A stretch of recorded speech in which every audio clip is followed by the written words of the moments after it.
Lu tahu nggak, ada satu penguasa dari tanah Jawa yang saking ditakutinya, Gubernur Jenderal VOC sampai menyebutnya sebagai raja yang paling berbahaya. Namanya Sultan Agung. Dia bukan cuma raja yang duduk manis di singgasana. Dia adalah orang yang berani mengirim ribuan pasukannya jalan kaki menembus hutan. Ratusan kilometer cuma buat satu tujuan, mengusir penjajah dari bumi Nusantara. Sultan Agung lahir sekitar 1593. Nama mudanya Raden Mas Rangsang. Dia naik tahta di Kerajaan Mataram tahun 1613, menggantikan ayahnya Panembahan Hanyakrawati. Saat dia naik, Mataram sudah kuat tapi belum jadi penguasa Jawa. Masih banyak wilayah yang gak mau tunduk dan banyak pelabuhan pesisir yang lebih dekat ke perdagangan daripada tunduk ke kerajaan pedalaman. Begitu jadi raja, Sultan Agung langsung jalan cepat. Dia bukan tipe pemimpin yang nunggu. Targetnya jelas, satukan Jawa di bawah Mataram. Dan dia nggak main halus. Dia pakai kombinasi diplomasi dan kekuatan. Satu demi satu wilayah dikalahkan. Yang paling penting, Surabaya. Pusat kekuatan besar di Jawa Timur. Surabaya ini bukan kota kecil.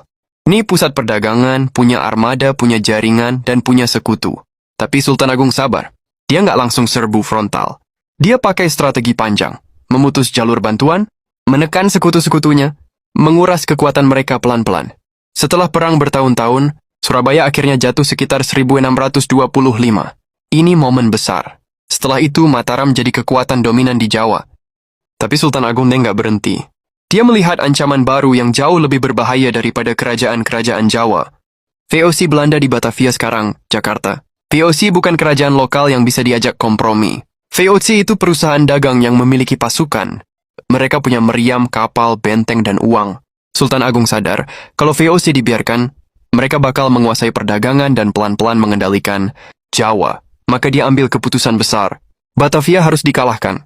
Lalu terjadi dua ekspedisi besar Mataram ke Batavia. Ekspedisi pertama sekitar 1628. Sultan Agung mengirim pasukan besar dari Jawa Tengah menuju Batavia. Masalahnya langsung muncul. Jarak jauh, pasokan makanan terbatas, dan Batavia itu benteng modern.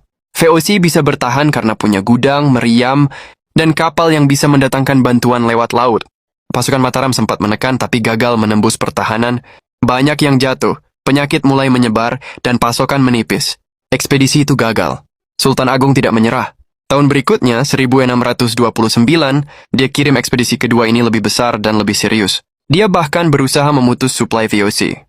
Dalam beberapa versi, Mataram sempat menghilangkan gudang-gudang logistik yang disiapkan VOC. Tapi, VOC punya keunggulan yang Mataram tidak punya, kendali laut. Selama VOC bisa mengirim bantuan lewat kapal, Batavia hampir mustahil jatuh.